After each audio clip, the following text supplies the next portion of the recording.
Hello, I'm Harry Cole, the Sun's political editor, and I'm joining the Chancellor of the Exchequer, Jeremy Hunt, today at Openreach in Crawley on the day of a major tax change to find out what's going on. Chancellor, we're here at Openreach. What's happening? We are cutting taxes. We've come through a period where taxes went up because we had to pay back our COVID debt and all the help we've been giving people in the cost of living crisis. But this month, they're going down, and people will see a 2% cut in national insurance contributions. That's worth nearly £1,000 to the average family with two earners over the course of the year. And that is a turning of the corner at the same time as the British economy has also turned a corner with inflation halved and growth far better than anyone predicted. But food prices are still up, mortgages are up, energy prices are still extraordinarily high, fuel prices are still extraordinarily high. This is a drop in the ocean, isn't it? Well, the whole world has been going through the consequences of what Putin did in Ukraine and the inflation shock that caused. And we've taken very difficult decisions, often unpopular decisions, in order to make sure that we bring inflation down. And we've had success in that because we recognise that for families who are struggling, the biggest thing we can do is to bring down inflation. But having brought down inflation, we also want to do something else, which is to help family budgets by bringing down the tax burden. So this tweak to national insurance, the opposition say, if you look at this in comparison to all the tax rises since 2010, you are taking away £10. Every £10 you take away, you're giving £2 back. That's not really fair, is it? Well, I don't remember the opposition complaining about all the support that we gave to families up and down the country during the COVID crisis, £400 billion of support. But what Labour, of course, never want to do is to pay back those debts. We say it's wrong that we just leave those debts sitting there for future generations. And this is very significant, actually, Harry, because we are starting to bring down the tax burden. I don't pretend that we're going to get all the way there in one go, but we are starting to bring down the tax burden, nearly £1,000 for a two-earner family. It's a start, and there's a budget coming up, which we'll get onto in a minute, and you probably won't answer any questions on. But the Tories used to, I'm old enough to remember when the Tories used to accuse Gordon Brown for this very trick, robbing Peter to pay Peter. You're taking money away from people with stealth tax rises, and you're giving away a smaller amount back in nicks. It's not fair, is it? Well, it would be stealthy if we were pretending to do something different. But we've been completely open. If you spend £400 billion supporting families during a once-in-a-century pandemic, if you spend nearly £100 billion supporting families with their electricity bills in a cost of living crisis, you have a choice to make. Do you pay back that debt, or do you say, no, I'm going to leave this to future generations to pay back? Now, I think it's right that we do pay back that debt. But now, because the economy has done so much better than everyone thought it would, and because we've brought down inflation, we can start to bring down the tax burden, and a Conservative government will be absolutely committed under Rishi Sunak and myself to bringing it down further when it's responsible so to you're do so. not comfortable with the fact that 7 million more people are going to be dragged into higher rates or even paying income tax for the first time?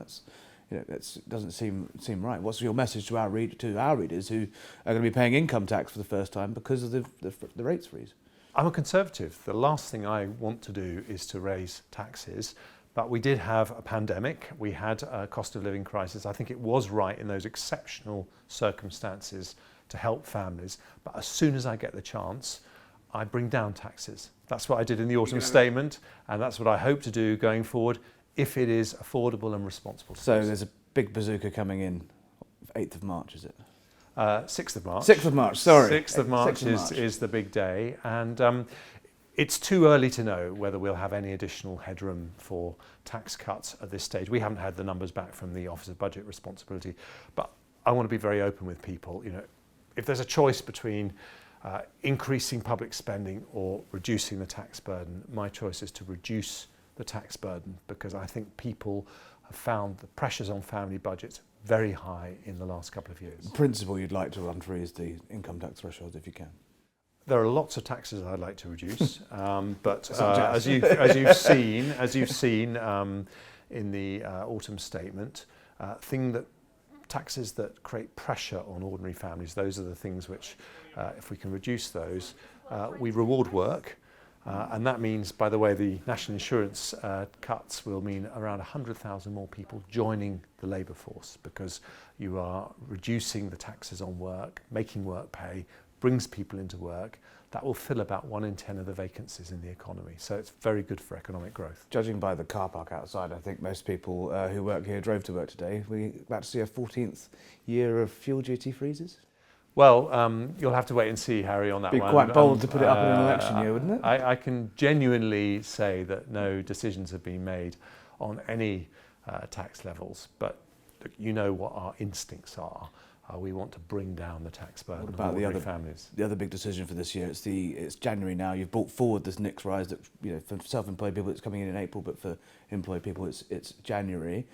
The budget's earlier than normal, and I don't think that's just because of Cheltenham week. It's only 1 week earlier than last year, Harry. So I wouldn't read too much into that. But look, you know, we'll have to see what the economic situation is when I present that budget. But what I want your readers, viewers to know is that a Conservative government wants to bring down taxes, and that is the choice, because we're in an election year this year, and a Labour government wants to spend an extra £28 billion a year. That's potentially an extra £2,000 a year tax. Conservative government is reducing tax this year by nearly £1,000 on a typical family with 2 earners. That's the choice. Looking at the polls, though, it looks like it's almost too little too late, though. Are you confident that you can turn it around in 5-10 months? Well, it's not just me. Labour are telling their own shadow cabinet that polls can change very, very quickly. And I think what we're seeing at the moment is an economic situation that is improving significantly. And people are seeing that we did take difficult decisions a year ago, yes. But we're now seeing the benefit from those decisions. You're going to win? I think it's entirely ours to win if we are sensible, prudent, and continue on the path we're going, which is to reduce taxes on working families. Just one last question. There's been some speculation that you might not stand in your seat. Are you going to be in the next Parliament? It is absolute nonsense. I will stand, and I'm very confident if I knock on enough doors between now and the election that I will be able to win my seat. But it is a marginal seat, and there's a big battle, and I am up for it. Chancellor, thank you. Thank you.